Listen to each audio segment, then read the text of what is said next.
Hi friends, ఒక secret family Europe మొత్తానికి owners అయ్యారు. యూరప్లో ఉన్న పెద్ద పెద్ద banks, industrialist, politicians, bureaucrats, diplomats మరియు మిలిటరీ అఫీషియల్స్ లాంటి వాళ్ళందరూ ఈ ఫ్యామిలీ కంట్రోల్లో ఉంటారు. 2023లో ఈ ఫ్యామిలీ నెట్వర్త్ ఎంతో తెలుసా? $700 బిలియన్. అంటే Elon Musk, Jeff Bezos, Warren Buffett, Mukesh Ambani మరియు గౌతమ్ అదానీల కంబైన్డ్ నెట్వర్త్ల కంటే కూడా ఇది చాలా ఎక్కువ.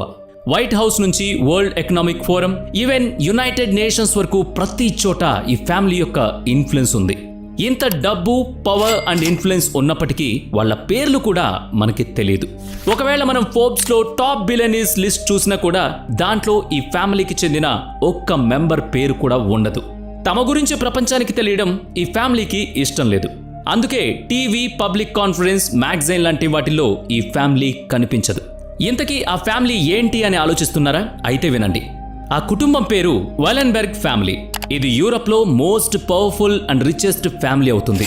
అసలు ఈ ఫ్యామిలీ ఇంత పవర్ఫుల్ మరియు రిచెస్ట్ ఎలా అయింది? వీళ్ళ రహస్యం ఏంటి? ఈ ఫ్యామిలీని అంత పవర్ఫుల్గా ఎవరు తయారు చేశారు? ఇలాంటి ఎన్నో ప్రశ్నలకు సమాధానాలను ఈ వీడియోలో తెలుసుకుందాం. కాబట్టి ఈ వీడియోని ఎక్కడా స్కిప్ చేయకుండా పూర్తిగా చూడండి. మరింకెందుకు ఆలస్యం, let's start our today episode. 1837లో అమెరికాలో ఒక ఫినాన్షియల్ క్రైసిస్ వచ్చింది. దాన్ని ద పానిక్ ఆఫ్ 1837 అంటారు. ఇది 19వ సెంచరీలో అతిపెద్ద ఫినాన్షియల్ క్రైసిస్ అవుతుంది. రియల్ ఎస్టేట్ బబుల్ బర్స్ట్ అయిపోయింది. కాటన్ ప్రైజెస్ పూర్తిగా పడిపోయాయి. ఇన్ఫ్లేషన్ ఆకాశాన్ని రీచ్ అయింది. బ్యాంక్స్ దగ్గర డబ్బులన్నీ అయిపోయాయి. దాంతో బిజినెస్లు ఫెయిల్ అవ్వడం మొదలుపెట్టాయి. ఇందువల్ల అన్ఎంప్లాయ్మెంట్ పీక్ లెవెల్కి చేరుకుంది. ఇలాంటి క్రైసిస్ని చూసి అమెరికాలో ఉన్న బ్యాంక్స్ అన్నీ భయపడిపోయాయి. కానీ ఒక స్వీడిష్ నేవీ ఆఫీసర్కి ఈ ఫినాన్షియల్ క్రైసిస్ ఒక గుణపాఠమైంది. ఈ నేవీ ఆఫీసర్ పేరు ఆండ్రే ఆస్కార్ వెలెన్బెర్గ్. 1837 ఫినాన్షియల్ క్రైసిస్ సమయంలో ఆండ్రే అమెరికాలో స్వీడిష్ నేవీ లెఫ్టినెంట్గా పనిచేస్తున్నాడు. ఆండ్రే ఈ క్రైసిస్ మొత్తాన్ని చాలా క్లోజ్గా మానిటర్ చేశాడు. ఈ క్రైసిస్ మొత్తానికి ముఖ్య కారణం అమెరికన్ బ్యాంకర్స్ అని ఆండ్రేకి అర్థమైంది. బ్యాంక్స్ ఎలాంటి తప్పులు చేయడం వల్ల ఈ క్రైసిస్కి కారణమయ్యింది అని ఆండ్రే అర్థం చేసుకున్నాడు. అలాగే స్వీడిష్ బ్యాంక్స్ కూడా చాలా పెద్ద ఆపర్చునిటీని మిస్ చేసుకున్నాయి అని ఆండ్రే తెలుసుకున్నాడు. నిజానికి ఆ సమయంలో స్వీడిష్ బ్యాంక్స్ పరిస్థితి చాలా దారుణంగా ఉంది. ఒక ప్లేస్ నుంచి ఇంకో ప్లేస్కి డబ్బును పంపించే ప్రాసెస్ చాలా కష్టంగా ఉండేది. ఇంట్రెస్ట్ రేట్స్ చాలా తక్కువగా ఉండేవి. అలాగే ఈ బ్యాంక్స్ ఎలాంటి ఇండివిడ్యువల్ కంపెనీలకి కూడా లోన్స్ ఇచ్చేవి కావు. అంటే ఇక్కడ బ్యాంక్స్ అనేవి కేవలం డబ్బును స్టోర్ చేసే లాకర్ లాగానే పనిచేస్తూ ఉండేవి. అయితే ఆ సమయంలో స్వీడన్లో ఇండస్ట్రియలైజేషన్ చాలా వేగంగా అభివృద్ధి చెందుతోంది. మల్టీనేషనల్ కంపెనీస్ లాంచ్ అవుతున్నాయి. స్వీడన్ ఎకనామిక్గా కూడా బాగా అభివృద్ధి చెందుతుంది. అంతేకాదు rail and road infrastructure develop అవుతోంది. స్వీడిష్ బ్యాంక్స్ లోన్స్ ఇవ్వకపోవడం వల్ల ఇలాంటి ఎన్నో ఆపర్చునిటీస్ని మిస్ చేస్తుంది. ఫ్రెండ్స్, బ్యాంక్స్ అనేవి చాలా పవర్ఫుల్ అవుతాయి. ఎంత పవర్ఫుల్ అంటే ఈ బ్యాంక్స్ వల్లే ఈరోజు అమెరికా ప్రపంచం మొత్తాన్ని కంట్రోల్ చేస్తుంది. బిజినెస్ మోడల్ వల్ల బ్యాంక్స్కి ఈ పవర్ వస్తుంది. అసలు ఈ బిజినెస్ మోడల్ ఏంటి? బ్యాంక్స్ ఎలా పనిచేస్తాయి? ఫ్రెండ్స్, దీని గురించి సింపుల్గా చెప్పాలంటే, మీరు బ్యాంక్లో దాచుకున్న డబ్బుని బ్యాంక్స్ వేరే వ్యక్తికి లేదా కంపెనీకి లోన్గా ఇస్తాయి. ఆ లోన్ ద్వారా ఇంట్రెస్ట్ని ఛార్జ్ చేస్తాయి. ఆ ఇంట్రెస్ట్ ఆ బ్యాంక్కి ప్రాఫిట్ అవుతుంది. ఫర్ ఎగ్జాంపుల్, ఇద్దరు వ్యక్తులు ఉన్నారు. ఒకరు నేను, ఇంకొకరు నా ఫ్రెండ్ రాము. నేను 1000 రూపాయలని బ్యాంక్లో సేవింగ్స్ అకౌంట్లో డిపాజిట్ చేశాను. ఆ 1000 రూపాయలకి బ్యాంక్స్ నాకు 5% ఇంట్రెస్ట్ ఇస్తున్నాయి. ఇప్పుడు బ్యాంక్ అదే 1000 రూపాయలను రాముకి లోన్గా ఇస్తుంది. అదే 1000 రూపాయలకి రాము నుంచి 10 రూపాయల ఇంట్రెస్ట్ ప్రాఫిట్గా లభిస్తుంది. అంతేకాదు ఈ బ్యాంక్స్ అనేవి రియల్ ఎస్టేట్, బిజినెస్ మరియు స్టాక్ ఎక్స్చేంజ్లో కూడా డబ్బుని ఇన్వెస్ట్ చేసి ప్రాఫిట్స్ను సంపాదిస్తాయి. కానీ ఆ రోజుల్లో స్వీడిష్ బ్యాంక్స్ లోన్స్ ఇవ్వడాన్ని చాలా లిమిటెడ్గా చేసేవి. ప్రజలకి కేవలం డిపాజిట్ ఫెసిలిటీ మాత్రమే ఇచ్చేవి. ఈ విధంగా ప్రాఫిట్ సంపాదించే ఒక పెద్ద ఆపర్చునిటీని స్వీడిష్ బ్యాంక్స్ మిస్ అవుతూ ఉండేవి. ఇదే ఆపర్చునిటీ ఆండ్రే ఉపయోగించుకోవాలని అనుకున్నాడు. అందుకే 1856లో స్వీడన్ క్యాపిటల్ స్టాక్ హోమ్లో తన సొంత బ్యాంక్ని ఓపెన్ చేశాడు. ఆ బ్యాంక్ పేరు స్టాక్ హోమ్స్ ఎన్కిల్డా బ్యాంక్ .షార్ట్. దీన్నే SEB అంటారు. దాదాపు ఈ రోజు నుంచి 200 సంవత్సరాల ముందు బ్యాంక్ ఓపెన్ చేయడం అప్పుడంత కష్టమేం కాదు. 19వ శతాబ్దంలో ఒక జ్యువెలరీ స్టోర్ ఓపెన్ చేసేంత సింపుల్గా బ్యాంక్ని ఓపెన్ చేయొచ్చు. అలా SEBలో డబ్బును డిపాజిట్ చేస్తే దానికి గాను ఒక ఫిక్స్డ్ ఇంట్రెస్ట్ రేట్ లభిస్తుంది అని ఆండ్రే అనౌన్స్ చేశాడు. దీంతో స్వీడన్ ప్రజలకి ఇది చాలా కొత్తగా అనిపించింది. అంతవరకు ఏ బ్యాంక్ కూడా డిపాజిట్ చేసిన డబ్బుకి ఇంట్రెస్ట్ ఇచ్చేది కాదు. కానీ ఎస్ఈబిలో వాళ్ళు దాచుకున్న డబ్బుకి ప్రాఫిట్ రావడం ప్రజల్ని బాగా ఆకర్షించింది. దాంతో ప్రజలందరూ వారి మొత్తం సేవింగ్స్ని ఎస్ఈబిలో డిపాజిట్ చేయడం మొదలుపెట్టారు.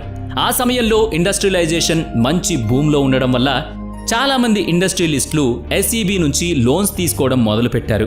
వాలెన్బర్గ్ సాధారణ ప్రజల నుంచి డబ్బులు డిపాజిట్ చేయించుకుని అదే డబ్బుని హై ఇంట్రెస్ట్ రేట్కి లోన్గా ఇచ్చేవాడు. అలా కేవలం కొద్ది సంవత్సరాల్లోనే ఎస్ఈబి చాలా డెవలప్ అయింది. స్వీడన్లో ఉండే ప్రతి వ్యక్తి డబ్బు ఎస్ఈబి దగ్గర ఉంది. దాంతో పూర్తి స్వీడిష్ ఎకనామీ ఎస్ఈబి కంట్రోల్లో ఉంది. కానీ వాలెన్బర్గ్ ఫ్యామిలీ అంతటితో ఆగలేదు. వాళ్ళకి డబ్బు పవర్ ఇంకా కావాలి. అప్పుడు స్వీడన్లో ఉన్న పెద్ద పెద్ద కంపెనీస్ అన్నిటినీ కొనేయాలి అని ఆలోచన చేశారు.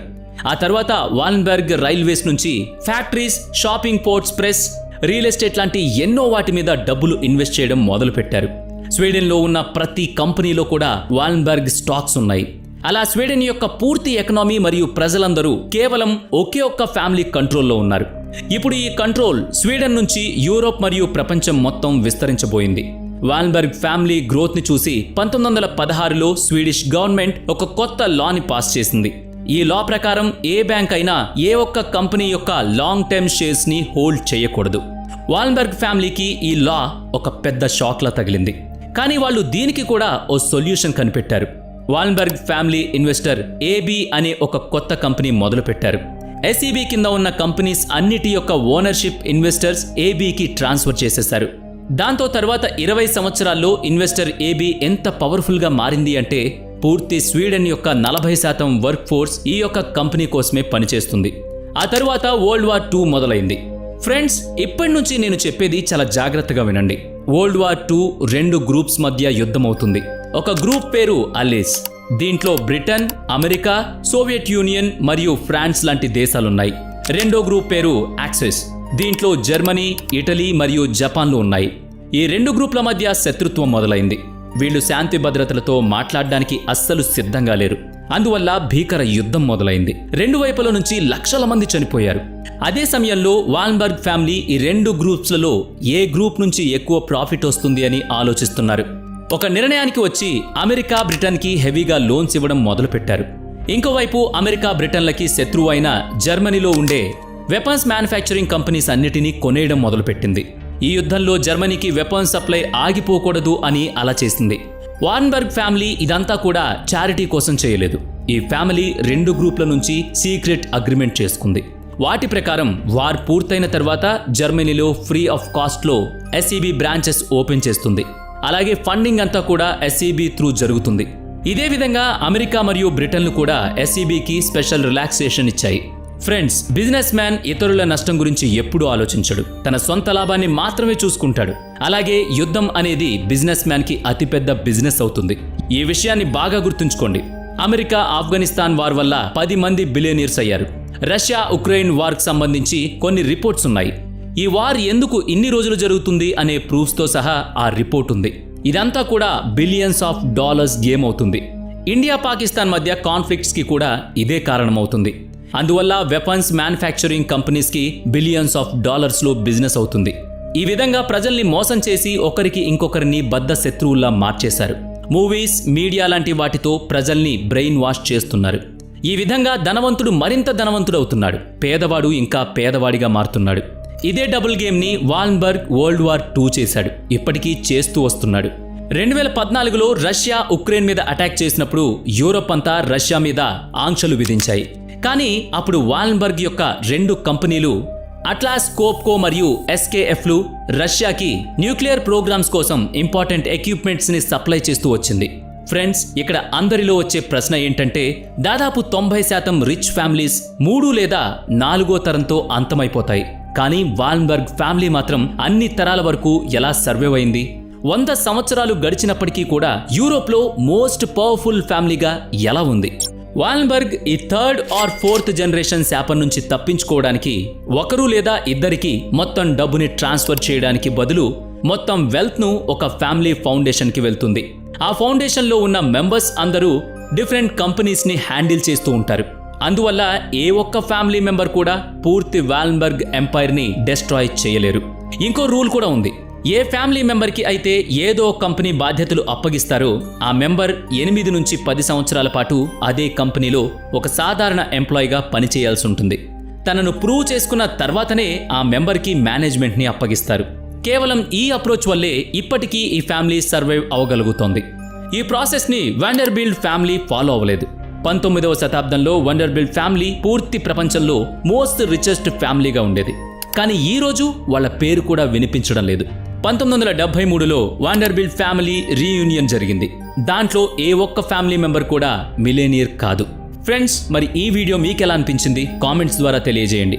వీడియో నచ్చితే లైక్ చేయండి, షేర్ చేయండి. ఇలాంటి మరిన్ని వీడియోస్ కోసం మా ఛానల్ని సబ్స్క్రైబ్ చేసుకుని పక్కనే ఉన్న బెల్ ఐకాన్ని క్లిక్ చేయండి.